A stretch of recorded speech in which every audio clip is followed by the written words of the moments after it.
Hello, everybody. And I want to thank Tacey and Frankie and Colson for helping me get ready for this meeting. Also wanted to thank Kai, who had the idea of talking about building great teams, which is a topic very near and dear to my heart. So I'm super excited to be here.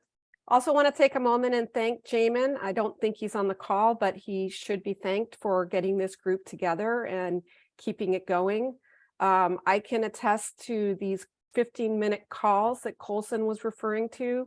That's how I met Colson. We had a really interesting call, and I consider him somebody now that I know in the industry and can rely on. So this is a great experience, the MRxPros, and I'm thrilled to be here. The topic about building great teams I mentioned was near and dear to my heart. I've had the the agony of defeat on being on teams that were not great. And I've had the thrill and enjoyment of seeing the magic of great teams. I'm currently part of Trusted Talent that was started by Bob Farrow. Bob and I worked together on a team where we actually had some incredible magic over the years. So when he asked me if I wanted to join, I knew what I was getting into, and it was super exciting because I knew it could happen. So we're going to talk a little bit about the elements of what I believe creating a great team is all about. So Colson is helping me with the slides, and thank you so much. There are three main elements in my view that really are important if you're going to build a great team. The first is showing up. And by showing up, I mean every single day.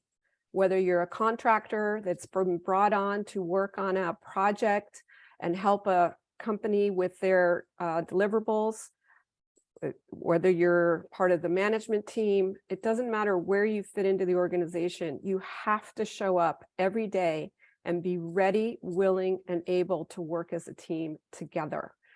So it's hard work. It's not something that's easy. You can't just do it during the team meetings. It must be done all the time.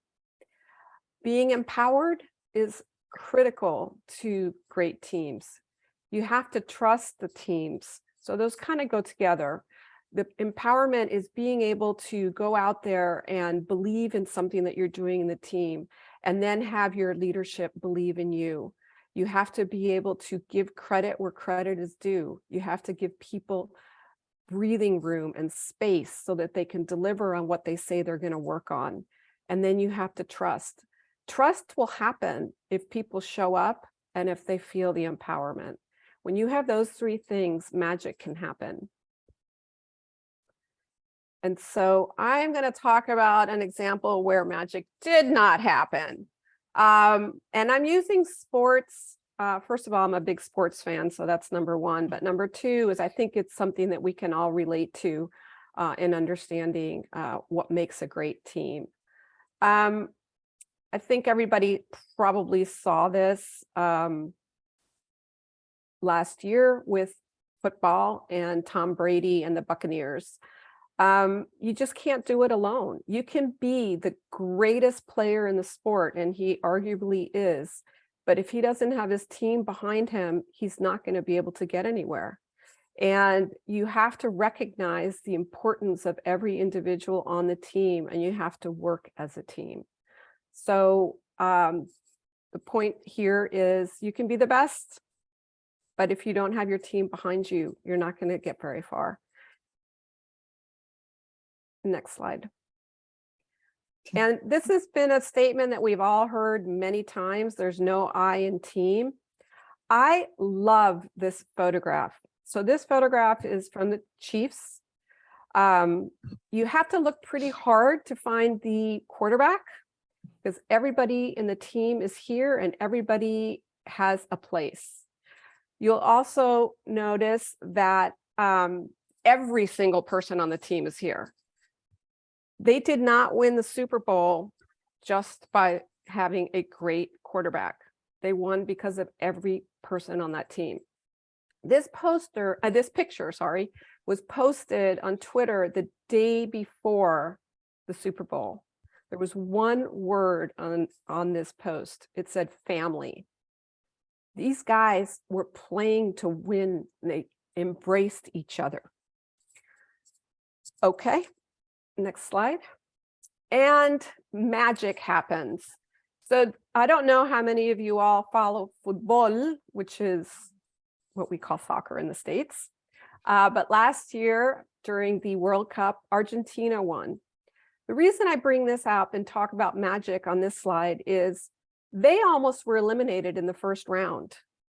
They were supposed to be one of the contenders to go into the finals, and they lost their first game. They almost were eliminated out of the series.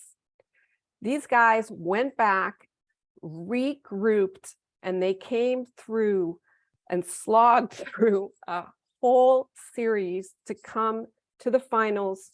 And for those of you that know soccer, they ended up winning in penalties, which is really a very difficult way to win soccer.